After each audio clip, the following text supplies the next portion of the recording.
We believe that healthcare is universal. Everyone should have access to good medical advice regardless of their locations.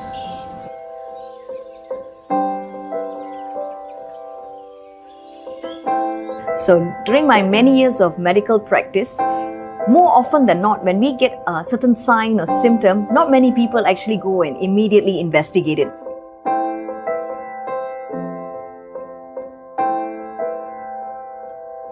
At Dr. On Call, you can get connected to our network of doctors and specialists within minutes through any mobile devices, whether you're at home, in the office, or on the go.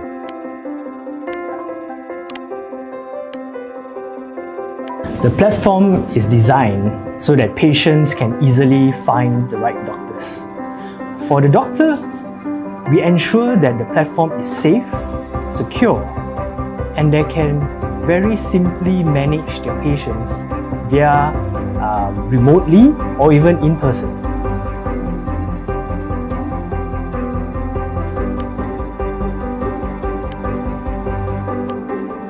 By having this teleconsult, patient can actually have a continued medical care, and this can actually save their life. As the pioneer of telehealth in Malaysia, we always believe in closing the patient care gap through telehealth. For instance, our newly launched Doc at Home service would enable patients to book physical screening and lab diagnostic from the comfort of their homes. And this is especially crucial during this time of pandemic, where we want to keep our parents, kids, and loved ones safe. So the platform is simple enough for doctors like us to go online, do a medical consultation in between our physical patients in the clinic.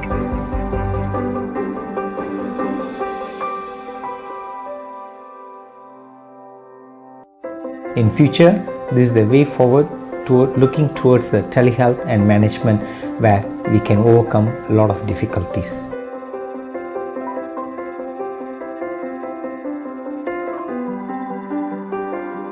Now, as far as I am concerned, I can give uninterrupted medical advice to them.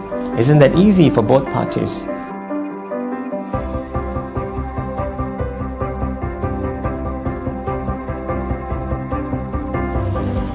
During these difficult times, we strive to ensure that everyone stays safe without compromising their need for medical care, medication, as well as other healthcare services. And also we can prescribe some of the initial medication online.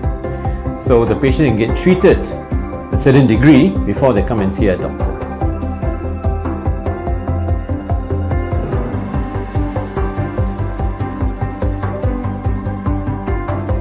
Our vision is to reshape and redefine healthcare. We believe in the power of technology to create better patient experience and continuity of care. We design our service for the patients to get the right service, right treatment at the right time.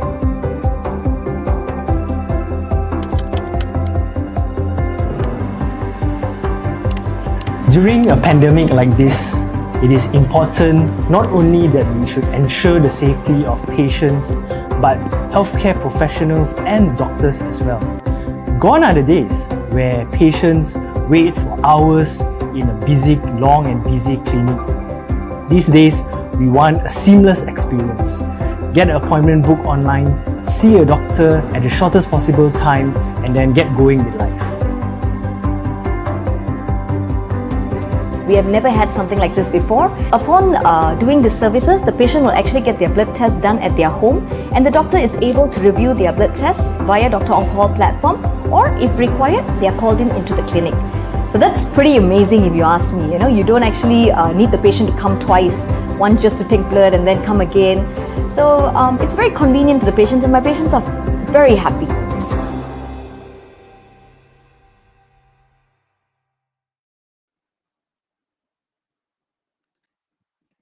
Hello and good evening, everyone. Welcome to the program. I'm your host, Just Uvan Singh. In short, you can call me Jazz. Tonight, we have a special program entitled Married, Not Baby Ready, Is Fertility Preservation for Us? We have an expert with us tonight to explain more about the topic But before we bring him on screen, let's see who else we have tuned in tonight. So I'm having a look at the comment section here. Hi, C, I see you getting very excited. Hello there. Hello, Nordiana, Shasha. Good evening, everyone. Now, if you've got any questions, please put them in the comment section and I will bring your question forward to the doctor. By the way, although we are speaking in English, but this program can also be in Bahasa Melayu. So, kalau ada soalan, jangan risau, kita masukkan sahaja soalan di dalam section komen dan saya akan utarakan soalan tersebut kepada doktor. Saya nak lihat siapa yang kita ada di sini pada malam ini. Hi, good evening everyone. Selamat malam. Saya harap kita semua sihat, okay, dan sudah bersedia untuk bersama kita pada malam ini di webinar Dr. On Call. Saya nak tahu, saya curious. Kita sekarang ni tengah tune in di mana? Where are you tuning in from? Could you put it in the chat box, please? Where are you tuning in from? Hello Liana, hello Suzy, hello Zara. Good evening. Selamat malam semua. Okay, saya nak tahu kita ni tengah tune in daripada mana ni? Could you just share with me in the comment section? Where are you tuning in from? All right, so hello everyone. Okay, so we've got June from KL. Hello, June. Nice that you are tuning in tonight. We've got Amanda from Subang. Thank you so much. Well, great. I hope you will enjoy the session tonight. And if you've got any question, once again, please put them in the comment section. And sekali lagi, kalau kita ada soalan dalam bahasa Melayu sekalipun, jangan risau, masukkan saja dalam comment section dan saya akan utarakan soalan tersebut kepada doktor. Now, let's welcome our guest for tonight. Now, before bringing him on screen, let me just give you a little bit of an introduction about him. Now, his name is Dr. Navdeep Singh Pannu. Dr. Navdeep is a consultant obstetrician, gynecologist, and a fertility specialist from TMC Fertility Center. Previously, he worked as a doctor from the general hospitals in Klang, Seremban, and in Sungai Buloh. He received his specialty training from University of Malaya, where he received his master's degree, and also from the United Kingdom, where he was awarded the Royal College of Obstetrician and Gynecologists membership, or also famously known as the MRCOG. Dr. Navdeep is a member of the American Society of Reproductive Medicine, European Society of Human Reproduction and Embryology, International College of Surgeons, the Asia Pacific Initiative on Reproduction, the World Association of Laparoscopic Surgeons, and the Malaysian Academy of Medicine. Now, when I read you all that membership that Dr. Navdeep has, you know you are in good hands. Now, by the way, he has interest in minimal invasive endoscopic procedures, including laparoscopic hysterectomy and also infertility management, which of course includes IVF. Dr. Navdeep is currently practicing in TMC Fertility and Women's Specialist Center in Puchong. And his motto is to reach a 100% success rate in fertility. And although it's a very ambitious goal and it may not be realistic for now, but it's definitely something that motivates him to try harder. Ladies and gentlemen, let's welcome Dr. Navdeep Singh. Hi, hello, good evening, and thank you very much, Jess, for the kind introduction. It was quite a mouthful. Welcome to the show, Dr. Navdeep. How are you doing today? Thank you. I'm good, not too bad. Quite nice, rainy day, very cool day. It is. It's really a pleasant weekend. And Yes, I hope it is, that yes. our viewers also will learn something from us tonight. Doctor, just to get started, Doctor, Yes. before we dive into fertility preservation, Could you just share some light how this fertility preservation falls in the overall big picture of fertility? Well, it's part and parcel of our fertility treatment options that we give our patients.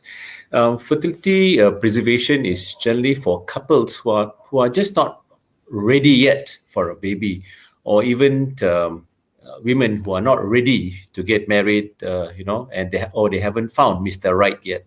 So it's a very strong possibility that you can or treatment option which you have in your hands right now, which you can use to preserve your eggs, your fertility potential for a later date.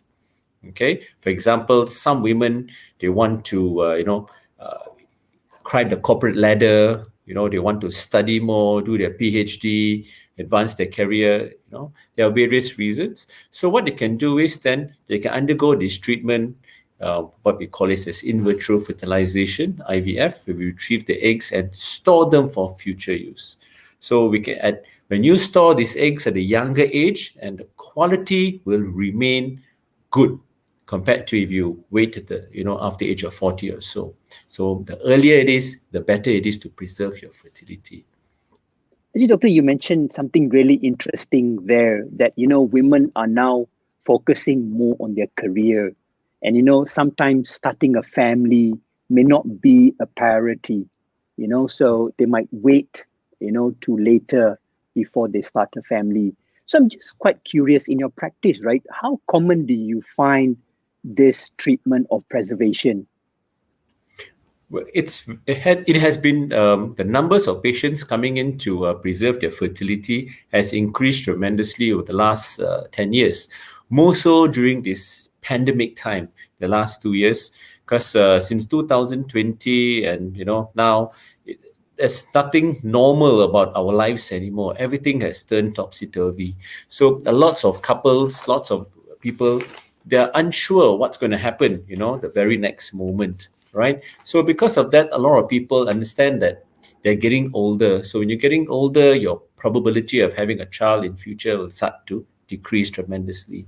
So lots of people have taken the opportunity, okay, to use this powerful tool to save their eggs, or some of them even, those who are already married and they're not ready for a child yet because of this pandemic and all. So what they do is they preserve their embryos, basically freezing their babies for future use. So when you do it at the earlier age, the quality is very good. So the chances of having an abnormal baby like Down syndrome, okay, it's much lower. Doctor, I'm curious, is there any types of preservation? Are there like a few types of it? Yes, there are. The first type would be egg preservation, is where a woman, okay, she undergoes hormonal treatment, okay, for about 10 to 15 days. And then under anesthesia, we retrieve the eggs and store their eggs. So these are the only things that we will store for her, the eggs. And there are, and for various reasons. For example, if she has any cancer treatment to go for, or if she just, as I mentioned, hasn't found Mr. Right yet, okay? And then you have the other option where you have the sperm preservation. So it's not only the women, the men too, okay? A lot of fertility treatments and options always ignore the men, poor guys. So we always like to make bring the men into the picture too. So fertility includes the men too. So hence what we do is we will advise them to give us their sperm sample and we'll freeze them for future use. In men, generally, it's because of they have some chronic illness where they need to have certain cancer treatment. Because these cancer drugs, okay, these chemotherapeutic agents will generally knock off a lot of their sperm cells. So because of that, they can freeze their sperm first and then go for the treatment. The third option is preserving their embryos. So these couples have already found each other and they are in a stable relationship, but just not really haven't found the right time to start a family. They want to build their house, or get something done first. Okay, or have a good holiday. Unfortunately, I can't go anywhere now. Okay, and Yes. but And so what they do is the women undergo the treatment option of IVF, test tube babies, where we give them 10 days of injections under anesthesia, retrieve the eggs, and we take the husband's sperms and fertilize those eggs. And those embryos, we freeze them for future use. So basically 3 types: freezing the eggs, freezing the sperms, Right. and freezing the embryos. Embryos. Let's talk a Yes. little bit about the egg freezing, doctor. Could you just walk us through how is the procedure normally like? All right. So basically, the patient comes into the clinic, okay, and at the first consultation, we'll explain to them the entire process. We'll do a certain examination first to see whether they're ready or not, okay, because we need to ensure that the patient is ready for the treatment. Because healthier you are, the healthier your eggs. Okay, so we have to check for diabetes, hypertension, any medical problems, and to solve it first. All right, advise you to take like all these supplements, vitamins, vitamin D, folic acid, lose weight, be healthy, basically. And then we will examine them, examine the womb, the ovaries, to ensure that there's no problems. Because if there are, for example, cysts or anything that which can be surgically corrected, we'll do that first. Okay, and we'll do this blood test called the anti-Mullerian hormone. Now, this test is a test that we do to determine their ovarian reserve, basically number of eggs that you have. So this test will also guide us as to how much of injection to give you, because most importantly, we do not want to overstimulate you, because then you have something called the ovarian hyperstimulation syndrome, which basically is it's a complication. Okay, and we do not want to understimulate you, then when you get a few eggs, it's not worth your while. So once you have done all the preliminary tests and we've decided what doses to give you, then we'll wait for your first day of your menstrual cycle, where we'll assess you and see if everything is right and fine. Then on the second day, we'll start the injections. These injections are all self-administered, where you can inject it yourself in your tummy, okay, for 10 days. And these injections basically are known as follicular stimulating hormone. They will enlarge all your eggs. Okay, so we hope to get more like 15 to 20 or 25 eggs from the patient, and we'll be monitoring them, okay, at the regular intervals. After 5 days, the first 5 days, we'll check, see whether they have enough eggs or not. Then we'll either up the dose or reduce or continue the same dose if their response is adequate. Then 5 days later, we'll scan them again. Once the eggs are of nice size or matured size, which is generally more than 17 millimeters and above, then 2 days later, we will give them gas anesthesia or sedate them, and then we will retrieve the eggs by a small, fine needle. Okay, the procedure generally takes about 15 minutes, after which the patient can get up and can go home straight away. All right, so, and then if you're planning to preserve your, that is if you're planning to preserve your eggs, then we straight away we will freeze your eggs in the nitrogen tanks. However, if you have a partner and you freeze your embryos, then we will inseminate your eggs immediately with your husband's sperms. Then 5 days later, we call it the blastocyst stage. That's when we will freeze the embryos. So a week later, the patients will come in to see us then we will go through the whole procedure with them, tell them, okay, this is how you went through the procedure. These are how many eggs or embryos that you have, okay, and ensure that they are well and fine, and that's it. That's all it takes. So in short, the procedure takes about 2 weeks to complete. Thank you, doctor, for that elaborate explanation. I'm curious to know, doctor, is there any maturity levels of the egg during the extraction? Is that something important to consider as well? Oh yes, definitely. See, as we give the injections, the eggs will generally grow bigger and bigger. Okay, so once they reach a size of 17 mm and above, and then we will give them an injection called the HCG or Ignis injection. Now, this is known as a trigger injection. So this injection will complete the final maturation stage of the egg. Okay, and that's when we will get healthy eggs out from them. If we were to retrieve the eggs when it's about smaller size, 14 mm or 13 mm, then you will either won't get an egg or you get an immature egg. So therefore, we need to scan these women to find the right time, the perfect time to retrieve the eggs, or else it'll be a waste. Doctor, whenever it comes to any medical procedure, sometimes women tend to be worried about pain. How is this procedure like? Is it hurtful in any way? Is it painful in any way? Well, number one, everybody doesn't like pain. And for my patients, I do not want any of my patients to feel any pain or feel any discomfort. Hence, what I generally do is I give them adequate amount of painkillers during the procedure and after the procedure. So generally, my patients are very comfortable. But still, yes, when you overstimulate your eggs and you have many eggs, so can you imagine your ovary is the size of an almond and suddenly becomes the size of a mango? Okay, Wow.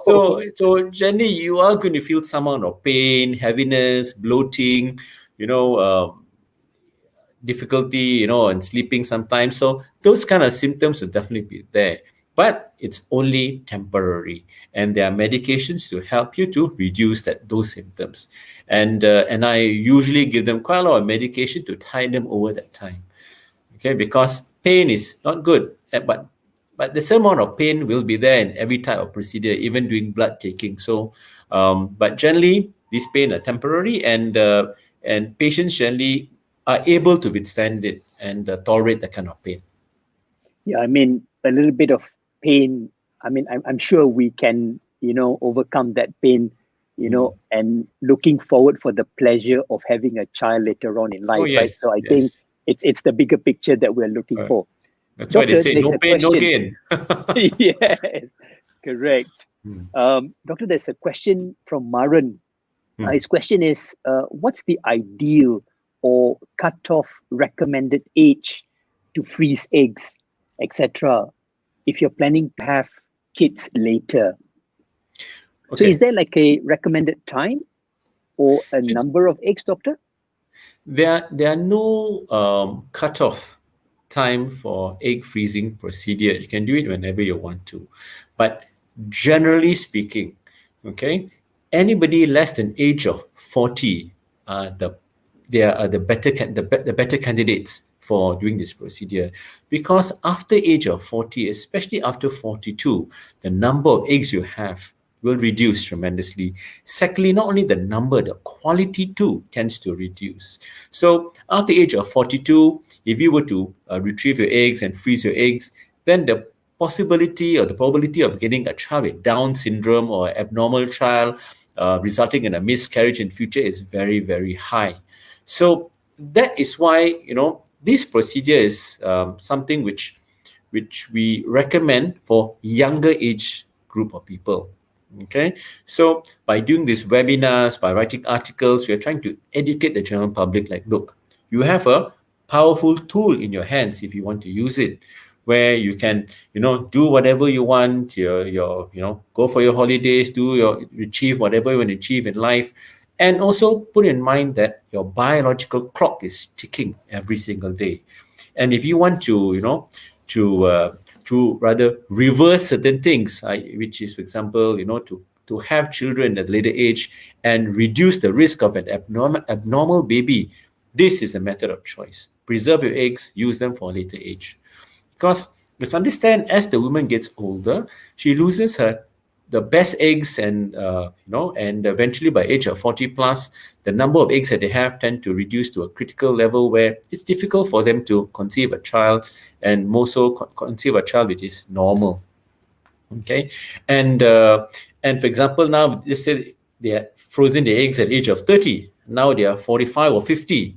They can still get pregnant without any problem, because the womb, the uterus, is always functional. Even if you're menopause, for example, we can still create the menstrual cycle, and make the womb more favorable of pregnancy. Okay, so the eggs age, not the womb. Doctor, is there a good number of eggs to store? Well, the dictum here, the rule of thumb, more the merrier. Okay, All you right. get many eggs, the better it is. See, the other issue is about doing egg freezing at the older age is that you may have to repeat the cycle a number of times, maybe 3 or 4 or 5 times to get sufficient eggs for you to get one baby. Okay, so compared to a patient which is about 30 years old, she may get 25 eggs or 30 or 20 eggs. But when you're about 39, you might get 6 or 5. Okay, 6 or 5 eggs may relate to one baby in future. Because you must understand, not all eggs are healthy. As sperms too, not all sperms are healthy sperms. Okay, you have a certain percentage. For example, when you're about age of 35, 50% of eggs are healthy. Not all of them. So if you were to retrieve 20 eggs, only 10 will be healthy. Other 10 may be genetically abnormal. Okay, so hence that's the reason why we tend to give these patients a slightly higher dose compared to other women to try to retrieve as many eggs as possible. So at least then it's worth their while of doing one cycle and getting all their eggs out. So rather than making do multiple cycles, which will also drain them financially. I think that's a very good advice, doctor. The earlier you do it, the better. Yes. The earlier do it, the better the quality of eggs. Oh yes. Now, having said that, doctor, there is a question from Kwan Cheng Lau. She asked, "Hi, doctor, is there a time frame on how long the eggs can be stored for?" Yes. So the eggs technically can be stored to eternity, till whenever you want to store the eggs, Wow. because it's all stored in something called, the process is called vitrification, which these eggs are all, or embryos, for example, they're all in glass-like structures in that nitrogen tank. Okay, so you can store them till how long you want to, but usually in the consent forms will mention 10 years. Okay, so but of course you can still extend it to however time you want to. So I got some patients who had stored their eggs like about more than 8 years ago. Now they just got married and they're coming in to take the eggs. So it's like that. And the good thing is they're older, yes, about age 40 plus, but their eggs were 8 years younger. So hence the quality is perfect for them to have a child, not even child, to have children, few kids, not even one. Yeah, that increases the options, right? So yeah, Yes. thank you, doctor. Doctor, there's a question from June Simon. It's quite an interesting question. If preserve many eggs, does it also mean that a woman will reach menopause earlier? Well, that's a good question. I always get asked that same question on a daily basis in my Interesting, practice. yeah, doctor. Now you see, when a woman attains menarche, which is the time she first attains, gets a menstrual cycle, okay, she has 250,000 eggs. All right. When she reaches menopause, which is more or less age of 51, okay, which is 40 years later, she'll have, a few thousand eggs left.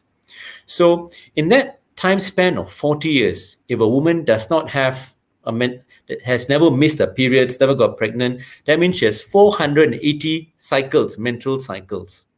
Correct? So if you look, a woman needs to finish 250,000 eggs in a lifespan of 480 months. So can you imagine? That means Mother Nature, okay, every month in a menstrual cycle, the woman actually loses more than 100 eggs. We always are taught that woman ovulates one egg every month, yes, but the group of eggs that starts growing, it's actually about more than 100. So eventually, one egg will ovulate, but the others will degenerate, called atresia. Okay, now, so when you look at our fertility doctors, what do? When we give injections, we only retrieve 20 eggs, 30 eggs. Okay, if the patient has been overstimulated, which is not very common, is 40 eggs. So we don't even reach the level of nature, what nature does to the woman. Okay, so no, in short, your answer is IVF does not cause early menopause, irrespective of how many times you do IVF. Okay, so I Interesting, hope doctor. So yeah, the mathematics that I showed you all, okay, it was good. proves the point. Okay, that no, IVF does not cause early menopause in women. So which means that although we are in a way speeding up the production of the eggs, that doesn't mean we are speeding up the aging process of the body. No, we are not. Right. We are just Yes. using the opportunity, okay, to get the best cells, the best eggs, and the best embryos at that particular time. Okay, so we're making We're use using of the science to age. Yes, exactly, doctor. We're using science. yes. So We're that's taking why I always advantage of say, science. Yeah. this method is a very powerful tool, and the probabilities of achieving a pregnancy at a later age is fantastic. So everyone should use this method if they plan to delay childbirth. Thank you, doctor. Doctor, there's another question by Rosie Roslan. She asked, what are the criteria of quality egg besides the size of 17 mm? Any specification or requirements? So I guess Okay. the question here is there any other factors with regards to the quality of the egg besides that 17 mm? Fine. All right. Now, when we talk about quality of the eggs, there are a few things. Number one is age. The younger the age, the better the quality. Okay. And how do we determine the quality of the eggs? Is only after egg retrieval. That means we're giving you the injections for 10 days, they're giving you gas, you're going to sleep, and we retrieve the eggs out. And the embryologists in the lab, they will check the eggs under the microscope. Okay, then they will tell you exactly whether the eggs are healthy or not healthy. A lot of patients ask me, doctor, are my eggs healthy or not? See, there's no way for us to determine whether the eggs are healthy or not. We only can tell you the number. And the other test that I mentioned earlier, the anti-Mullerian hormone, only tells you the quantity, but it does not tell you the quality. Quality is only determined by the younger the age, lifestyle. Okay, when I talk about lifestyle here, is a healthy lifestyle like no smoking. Smoking is something which is very common nowadays, and it's a way where it will make your body very unhealthy because there are a lot of toxins in the cigarette smoke. In women, it is noted that the number of eggs that they have and the quality tend to reduce markedly. Okay, will deteriorate your eggs if you are a smoker. Okay, and some people will tell me, doctor, you know what? I don't smoke. I do something healthier. I vape. That's a myth. Okay, vaping and smoking are no vitamins. Okay, it'll make your body very unhealthy. So it's better to stop that. The other thing is that your food, all these fast foods and all these refined foods, okay, refined sugars, these are the things that will make your body very unhealthy. Okay, not only that, it make you put on a lot of weight. The more body fat you have in your body, the more unhealthy you are. And the worst thing is that the bigger size you are, the medication that we administer, the injections, will not work efficiently. And secondly, you require more injections. So it translates to cost too. So your cost tend to escalate too. Okay? Unfortunately. So yes, that's a problem. So the other thing would be, when I say healthy lifestyle, is also your multivitamins like antioxidants like vitamin A, C, E, your fish oils, all right, all these berries, walnuts, green leafy vegetables or colorful vegetables. Okay, those that you are not in the can or or in the processed. Those processed food are not very healthy. Of course, they're convenient, but it's always best to go to the market and pick up food which are colorful and fresh. And that way, you ensure that you're eating good food. Okay, so a healthy lifestyle, exercise, reduce weight. Now, when I say exercise, it doesn't mean that I'm trying to hit the gym, really carry weights. No, you don't have to do all that. Okay, walking around your taman area, walking around your housing area. Okay, maybe 3 times a week for half an hour. It's more than enough. And nowadays, with during this pandemic, we get lots of online things going on. YouTube, this high intensity interval training. This is something which is fantastic. You can do it in your home, on your aircon, and just exercise in your home for 15 minutes. I don't like exercising because I'm lazy. All right. So, but I do exercise 15 minutes 3 times a week. And that's fantastic. You save your time and you get some good exercise. And finally, the thing which everybody always ignores, sleep. Okay. You must have good sleep because sleep regenerate your body. All right, you recover from all your yesterday's problems and toxins and all, okay, and all the issues that you had yesterday. And when you sleep at night, 6 to 8 hours a day, when you get up, you are healthier. So it's always very, very important that if you want a regular hormonal profile where it translates to healthy eggs and sperms. Okay, so here again, we're ignoring the guys, so put the guys back in. Okay, We will talk so about them the shortly. guys, yes, all right, and sleep itself will help you regulate your hormones, okay, and ensure that when your hormones are regulated, you're healthier, your eggs too and sperms too will be very healthy. Okay, so these are the ways that we ensure that you have healthier eggs. Yes. Quick recap once again. Three main advice there: healthy eating, regular exercise, and good quality sleep. Thank you, Doctor. Doctor, there's another question. It's from Tan Chi Singh. She asked, "Hi, Doctor. Delayed menses for 5 days. Did TVS scan and being told that there is no active follicle seen in the TVS scan. Telur kecil-kecil." Okay. These telur kecil-kecil or small eggs or immature eggs and a delayed cycle may also indicate hormonal abnormalities. Okay. So in women, okay, we human beings are not machines. So your menstrual cycle is never exactly in the same day. Some people do have it, but generally your menstrual cycle, like 28 days plus or minus 7 days, is still known as regular cycle. Okay, but some women have an anovulatory cycle where they don't ovulate in that cycle. Hence, these women tend to have a delayed cycle. And most commonly in women who have polycystic ovarian syndrome, PCOS. Now, these women have very small immature eggs and their cycles are irregular, delayed, they don't have their menses regularly.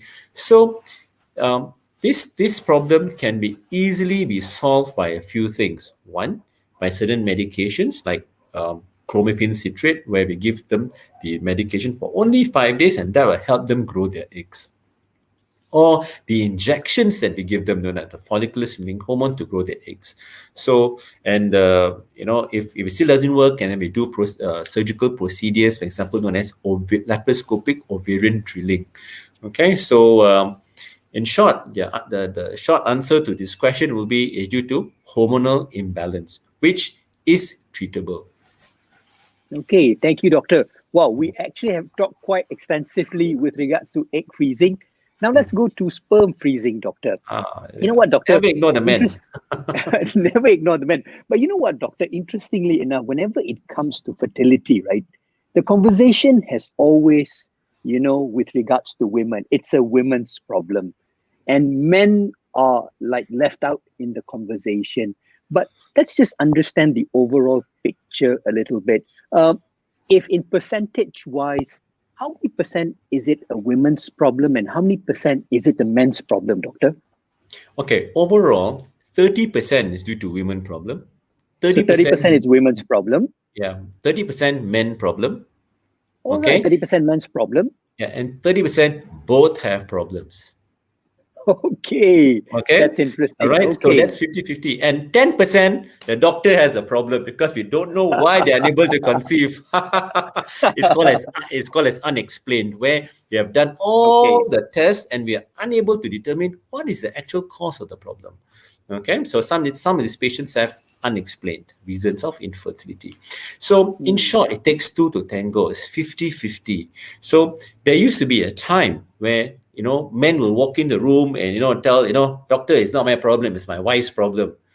And and the wife's test will be perfect, no problem, and we'll convince the men to do their sperm test and find he got no sperms. But lately what I've noticed is that the couples are coming in hand together, all right, and they're open about it and they're willing to get checked together. So it's a fantastic thing, and both of them are supporting each other, which is very, very nice. Okay, and then they say the wife has a problem, the husband is super supportive. All right, don't worry, we'll get through this. And if the husband has a problem, the wife similarly, okay, don't worry, we'll get through this.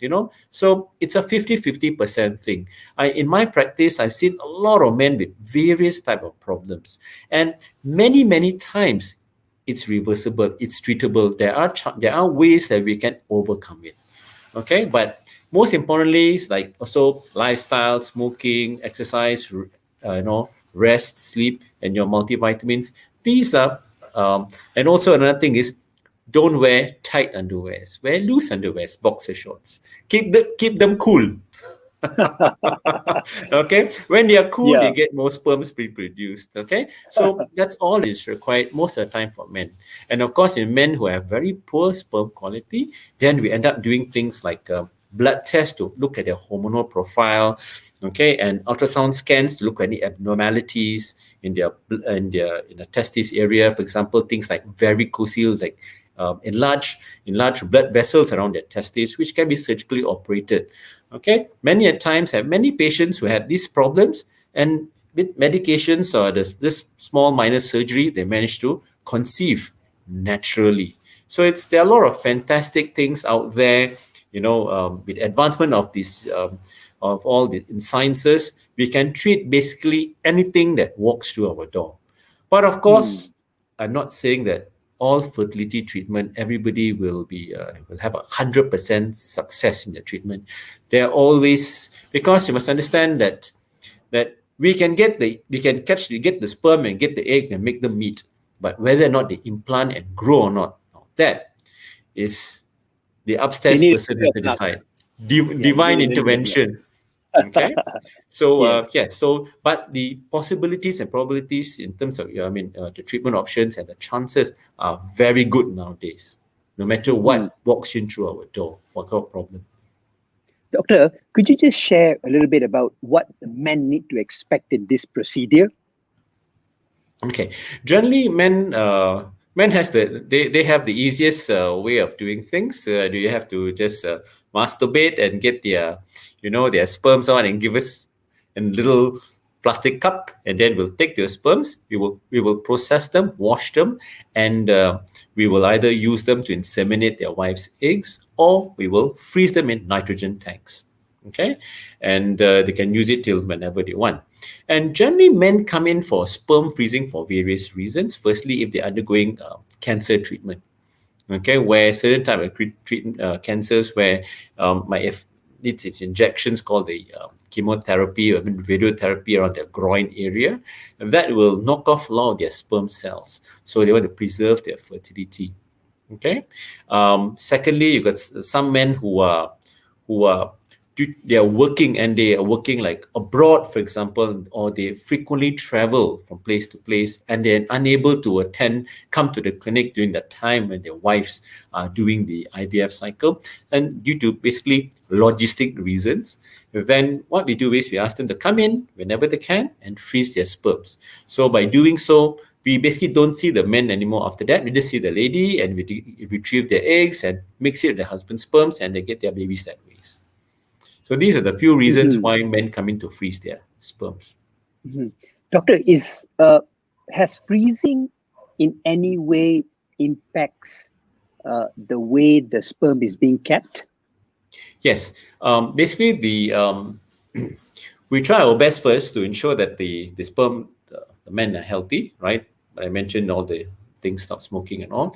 And then after that, we will do the initial assessment of the sperms to ensure that it's good or not. Okay, and then a few weeks later, they come in, okay, give us a fresh sperm sample, which we will freeze for them. Okay, and upon thawing, when we defrost, okay, the sperms, okay, for to use, yes, a lot of sperms will arrest or will die off. So we won't have the exact same count of sperm. For example, if you have 100 million sperms that you put in, you probably will end up getting about maybe 70 million sperms. Okay, but 30 million might not survive the thawing process.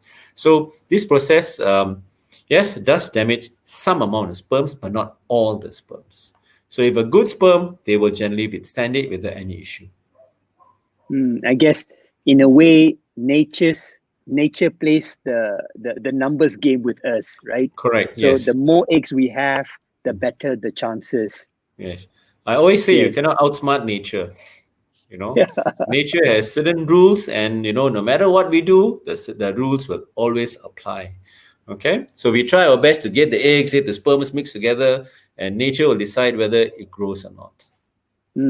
Doctor, there's this question. It's quite long. Just bear this with me. It's from Tan Chi Sing. She asked, scan shows normal, no cyst, no PCOS, no fibroid, and I did hormone blood tests. Other hormones all okay. Only estrogen level borderline low, 130. Was told my hormone level is imbalanced. Given OCP for 21/7, that means 3 weeks, doctor, Yes. to regulate menses. Thanks, Dr. Navdeep, for the lengthy explanation.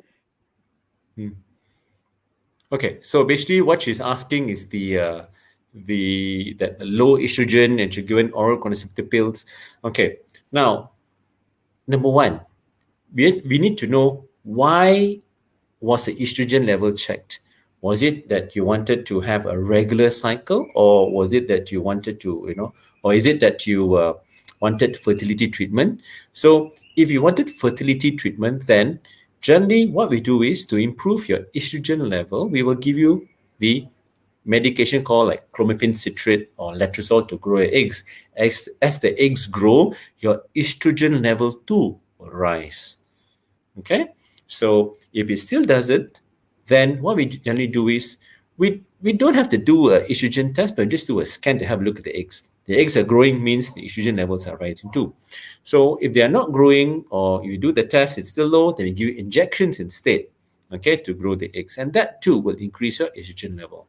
Okay, that's all you need to do.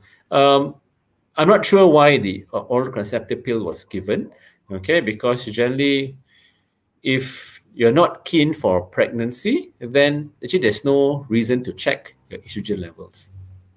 Okay, but if you want a baby, of course, in that kind of scenario where your estrogen levels are low or your eggs are immature, then take the medication to grow your eggs. You may be having an end ovulatory cycle. That's all. Thank you, doctor. Doctor, coming back to sperm freezing, right? We know that the amount and quality of sperm does play a part, right? Correct. So I'm just curious to know, does cryopreservation play a part in any way in assisting this? Well, yes, of course. I mean, if you have a good amount of sperms, then you can store a lot of your sperms for future use. However, if you have poor quality sperms, or especially those which need to be surgically aspirated from you because you couldn't unable to ejaculate the sperms out, and then your number of sperms will be less. So hence, in those men, you'll have to do multiple times. You have to freeze multiple samples for future use. Okay, is that what you asked? Yes, doctor. Thank you. So, all right. So we have covered egg freezing. We have covered sperm freezing. Now the third part, that's embryo freezing. Doctor, in embryo freezing, could you just walk us through what's the procedure like? Okay, so the procedure is exactly what I mentioned in IVF, where we give the injections for 10 days, then we monitor the growth of the eggs. Once the eggs have reached a nice size, we'll retrieve them under anesthesia, all right? And the husband have to give his sperms, and we'll inseminate all the eggs to ensure that, they have been fertilized. And then we grow the eggs, rather now the embryos, in the lab, all right? Once the embryos have reached a blastocyst stage, that's when we will vitrify them into a glass-like structure, and you can keep them till eternity, how long ever you want to. Now, when you want to use it, when you're ready to get pregnant, be it about 10 years later, then for the women, what we do is we give them medication to prepare their womb lining, to ensure that the lining is favorable for pregnancy. So here we give them medication to grow their lining and vaginal tablets or things called estrogen and progesterone. And then we do a procedure called thawing, where we thaw the embryos out from the nitrogen tanks. The thawing process is fantastic. The rate of survival for the embryos is more than 99%. It's very, very high. If your embryo does not survive, the 1 or 2% that don't survive, that means the embryos were not destined to grow at all. Okay, that means they were of average to low quality. So that's why they didn't really, survive the thawing process. So, and then once they have been thawed, we let them expand in the lab nicely, and then we'll warm them up. Then we'll transfer them into the womb, doing a procedure called embryo transfer. Okay, and then we'll give them medication to make their womb more favorable for pregnancy. But 10 days later, 10 days to 14 days later, we'll do their blood test to confirm that they're pregnant. Okay, Thank you, doctor, for that. Yes, the whole procedure. Yes, thank you. That's really an elaborate explanation, because I had some questions as well, that how successful is the procedure? And we know that it's more than 99%, which means that close to 100%, which means that this procedure has been well thought of, and that's why the success rate is so high. So somebody out there who is, who is enthusiastic about this procedure should actually walk in and find out more. Yeah, right. It's basically, when you talk about the 98, 99% is the thawing process. Thawing means we get the embryo out and grow and warm them up and let them grow in the lab and then transfer them. The other success rate that people talk about is the pregnancy success rate. Now, the pregnancy success rate is not very great, not as high as 99%. It's between 40 to about 80%. Okay, depending on age group. The older you are, the lower the success rate. The younger you are, the higher the success rate. So that's why we always advise patients to quickly preserve their fertility. So at least they maintain their fertility potential right up to the age of 40, above 40, once they're already well established financially, or, in a good, settled down in a good relationship. Okay, so the success rate is between 40 to about 80%, an IVF success rate. Doctor, are there any factors that contributes to that success rate? Yes, of course. Number one is genetics. Okay, when an egg grows in the ovary, we retrieve them. Okay, not necessarily they are of healthy genetic makeup, because they may also have some chromosomal abnormalities. As I mentioned, when you're between 35 to 37 years of age, 50% of your eggs are healthy. The rest are genetically abnormal.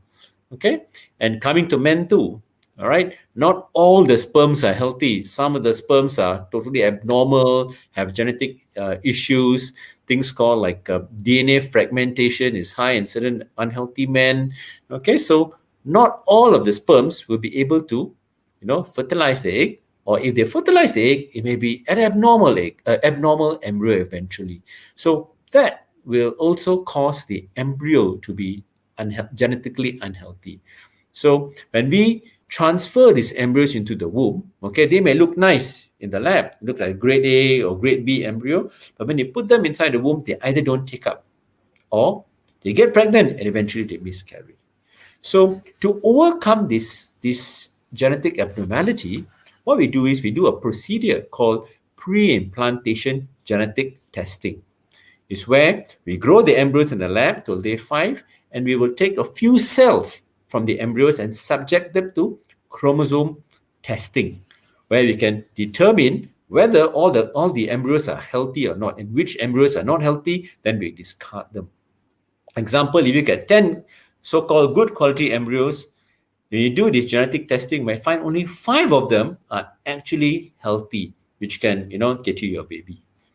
Okay, the rest are good-looking embryos, but actually their chromosomes are unhealthy, and if you put it inside your womb, you transfer in your womb, then it might not implant, you might not get pregnant, or worse still, you might just have a miscarriage. So, and this is one method that we use to rule out things like Down syndrome, Edwards syndrome, Patau syndrome.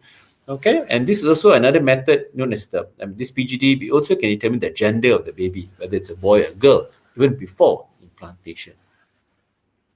Thank you, Doctor, for that elaborate explanation. Doctor, there's a question from Amanda Chong. She asked, after egg freezing, when we are ready for childbirth, do we have to do IVF or can we proceed with IUI? Well, after egg freezing, when you're ready for childbirth, you basically have your eggs like in a fixed deposit. Okay, so at that time, when you have your partner and you already want to try to get pregnant, if you and your partner are normal, then you can try to get pregnant naturally. Okay, try for 3 months the natural way. If you're unable to, then you can see it. Then we can give you some medication, some oral tablets. 3 months. Try our best to get pregnant naturally. If you still can't, then we'll do the intrauterine insemination, where we will take your husband's sperms, process them, concentrate them, and inject into the womb. Okay, so these are all natural methods of conception, because we understand the women which initially came in for egg freezing were actually young, healthy women with no apparent problem. Right? So once they have found Mr. Right and they want to start getting their babies, try naturally first. I always believe that everybody should be given opportunity to try naturally. Everything as natural as possible. If you can't, then we're here to help you. Okay, so try naturally first for 3 to 6 months. If you can't, then we do certain type of medication, treatments and all. But if after a year or so you have tried all the methods and still fail, then don't worry. You have your fixed deposit, which is your eggs, which are frozen. Then we can easily use your frozen eggs and inseminate them and transfer into your womb. Okay. Doctor, interesting. Is there any reason that you are biased towards the natural way? Well, I think a lot of people just need a bit of tweaking in terms of their lifestyle, as I mentioned. You get them healthy, and they will eventually conceive naturally. Okay, and some women, some couples, where you need to just give them some medication. Okay, not high-end, high-tech medication, just some medication and tell them when's the best time to have intercourse. Basically, educate them. A lot of people need some education. Everybody thinks that they know what they're doing, but there's a certain time, known as the fertile time. There's certain, things that you should do to improve your overall chances. Okay, just educate those patients and, you'll get them pregnant. So, but of course, after trying all those things, you fail after 6 months, then then it's you time should to end up visit doing the fixed things like deposit. time to visit the egg bank or the sperm bank, where you have banked in all your future sperms and eggs. Yes, thank you, Doctor. Okay. Doctor, there's another question from Ratana. She asked, does prolonged usage of oral contraceptive affects the quality of eggs for preservation? Okay, that is the biggest myth. Okay, and that myth basically has confused a lot of people. They claim that if you use the oral contraceptive pill, eventually you have lots of difficulties to conceive. No, it's not true at all. Can you imagine? Have you heard about people women who have missed their pills and then they are worried after that whether to get pregnant? Why did they do that? Okay, if the myth was true, then they shouldn't worry at all, isn't it? But because these pills are very short acting, they don't accumulate in your body for long periods of time. They're very short acting, so they act only the time when you use them. When you don't use them, the levels drop off and your eggs will start to grow again and ovulate naturally. So when you stop them, you get your menses, okay, then you have reset your entire cycle, and your eggs will eventually start growing. Okay. The other reason why people mention that, who say that they've been taking the oral contraceptive pills, and eventually when they are ready to get pregnant, they can't get pregnant. Why? What do you think? It's because they're getting older and older. Right? At the younger age of 25 to 35, they were taking the oral contraceptive pills. They wanted to delay childbirth, waiting for this and that. Then by the time they reach 37, say, all right, now I'm ready, let's have a child now. That's when their fertility potential starts to reduce Drop. drastically. So, and that's when they start blaming the pill. Oh, it's because of the pill, that's why I'm able to conceive. No, it was not that at all. It was not the pill. It was that, you delayed childbirth. Okay, now you have older age group, so hence it's more difficult for you to conceive. Thank you, doctor, for that explanation. Doctor, there's another question from Lavender. The question is, consume folic acid as a preparation for pregnancy for a long time. Is it good or having side effect to fertilization? Okay, number one, folic acid is a type of vitamin B. Okay, it's a family of vitamin B, and it's a vitamin which makes your body healthier. Okay, and folic acid is not only for women; it's also been taken by men and helps in improving your sperm quality. All right, and the reason why we give folic acid to women who are planning to get pregnant is to reduce the risk of a thing called neural tube defects, where the babies in their tummy will have brain, skull, spine problems. Okay, folic acid itself will reduce that risk by more than 70%. Okay, that is why we doctors, advise the patients to take folic acid, which will reduce their probability of having abnormal babies. Okay, there are no side effects, and it doesn't accumulate in your body because any excess amount will just go through your urine. It dissolves in water. Okay, it does not accumulate in your body. So if you take a lot of folic acid, it's not worth it. It'll just go into your pee and out into the toilet. All right, so it doesn't really accumulate in your body. So in short, there are no side effects. I do have patients who claim that after taking these things like folic acid, they are put on weight. No, folic acid does not encourage you, does not improve, rather does not increase your appetite. It's just a small little pill that will ensure that you're healthy. Okay. Thank you, doctor. Doctor, there's no more questions in the comment section, but I have got a final question for you. Doctor, what would your advice be for couples who wants to come in to find out more about fertility preservation? Well, my advice for them is to come in as soon as you can. At least know your options. Not necessarily you are going to do it now, but just that I believe knowledge is power. Okay, not only that, but using that knowledge is even more powerful. That you're right now. You want to advance in your the corporate ladder and all, but at least now you know behind your mind your career. At least now all right, so I want a child, but not ready now, but I definitely want a child later in my life. So those people are the ones which should come in and preserve their eggs for future use. Because with all we have, with all the advancements in science nowadays, the possibilities are limitless. There's so many things you can do. Thank you, doctor. That's definitely a sign of hope right there. Thank you so much. And thank you everyone for tuning in. I hope now you have a better understanding about the process of fertility preservation. Now, before we end the session, I would like to do a little bit of a plug-in for Dr. Navdeep. That is, if you have any questions about fertility, or if you'd like to get in touch with Dr. Navdeep, he's available for our teleconsult. All you need to do is to click on the link that will appear in the comment section. All right, so that's all. Thank you so much. With that, doctor, would you like to have any last words for us? Yes, my words will be stay healthy. All right, have good rest. Make sure you wear your double mask and your face shield, even if you have completed your vaccination, because that will prevent you from getting the disease and also prevent the others. Okay, and in terms of fertility preservation, as soon as possible, as fast as possible, get it done. Earlier, the better. Yes.